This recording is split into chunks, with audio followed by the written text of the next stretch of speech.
একটি ভূ রাজনৈতিক পরিস্থিতির প্রেক্ষাপটে বাংলাদেশের উপরে এই পরিস্থিতির প্রভাব কিভাবে পড়তে পারে সেই সম্ভাব্যতা বিবেচনায় আমরা আজকে সমবেত হয়েছি কিছু গুরুত্বপূর্ণ বার্তা নিয়ে আপনাদের উদ্দেশ্যে।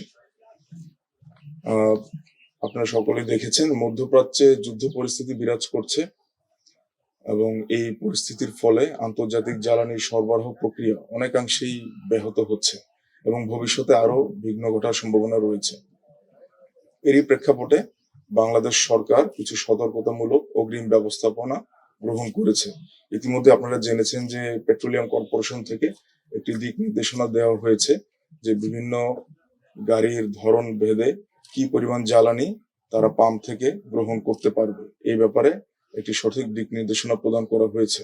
এছাড়াও বিদ্যুৎ এবং খনিজ সম্পদ মন্ত্রণালয় থেকে একটি প্রজ্ঞাপন জারি করা হয়েছে যেখানে জ্বালানি তেল, প্রাকৃতিক গ্যাস এবং বিদ্যুতের ব্যবহার সম্পর্কে কৃচ্ছ্রতা সাধনের ব্যাপারে সকলকে নির্দেশনা দেওয়া হয়েছে।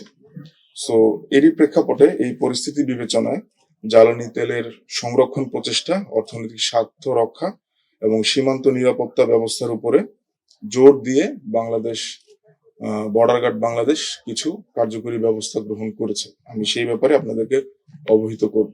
আমরা যে ব্যবস্থাগুলো গ্রহণ করেছি তার মধ্যে উল্লেখযোগ্য হচ্ছে সীমান্তবর্তী এলাকা দিয়ে জ্বালানি তেলের পাচার রোধ করা।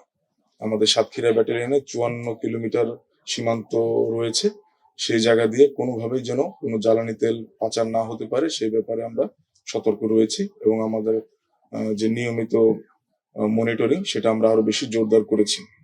দায়িত্বপূর্ণ এলাকার অবস্থিত বিভিন্ন ফিলিং স্টেশনগুলোর বিপণন প্রক্রিয়া মনিটরিং করা। আমরা আমাদের দায়িত্বপূর্ণ এলাকার ভিতরে যে কটি ফিলিং স্টেশন আছে তার যে প্রজ্ঞাপন অনুযায়ী তারা বিপণন প্রক্রিয়া সঠিকভাবে করছে কিনা এটা আমরা মনিটরিং করব। আমরা গোয়েন্দা নজরদারি ইতিমধ্যে বৃদ্ধি করেছি। বিদ্যুৎ, জ্বালানি, খনিজ সম্পদ মন্ত্রণালয়ের প্রজ্ঞাপনের উপর জোর দেওয়া বলতে আমি বোঝাচ্ছি কৃচ্ছ্রতা সাধনের যে বিষয়টা, সেই ক্ষেত্রে আমরা স্থানীয় জনসাধারণকে সচেতন করব। এই ব্যাপারে আমরা গণসংযোগ করছি। বিভিন্ন সময় আমরা যখন কাজ করে থাকি স্থানীয় জনগণের সাথে মত বিনিময় করে থাকি, আমরা এই ব্যাপারেও তাদেরকে সেন্সিটাইজ করব, আরো সচেতন করব। এছাড়াও আমাদের নিয়মিত বেশ কয়েকটা চেকপোস্ট রয়েছে। আমাদের নিয়মিত চেকপোস্টের পাশাপাশি আমরা আরো 5 থেকে 6টা চেকপোস্ট বৃদ্ধি করছি। র্যান্ডমলি আমরা এই কাজগুলো করব যাতে কোনোভাবে অবৈধ পাচার হচ্ছে কিনা, কোনো জায়গায় নিয়মের বাহিরে তেলে সরবরাহ হচ্ছে কিনা আমরা সেগুলো মনিটর করতে পারবো এই চেকপোস্ট গুলোর মাধ্যমে। এছাড়াও আমরা বেশ কিছু মোবাইল টহল পরিচালনা করব আমাদের সদর এবং কোলারোয়া অঞ্চলের মধ্যে। স্থানীয় জনসাধারণের মধ্যে আমরা সচেতনতা বৃদ্ধি করব, এই কথাটা আমি আগেই বলেছি। এছাড়াও জেলা প্রশাসন, পুলিশ প্রশাসন, সাংবাদিক সমাজ আপনারা যারা আছেন, পরিবেশ কর্মী এবং জনপ্রতিনিধি যারা আছেন তাদের সাথে আমরা আমাদের এই টোটাল যে কার্যক্রম আমরা যেগুলো করব এগুলো সমন্বয় করে নিব।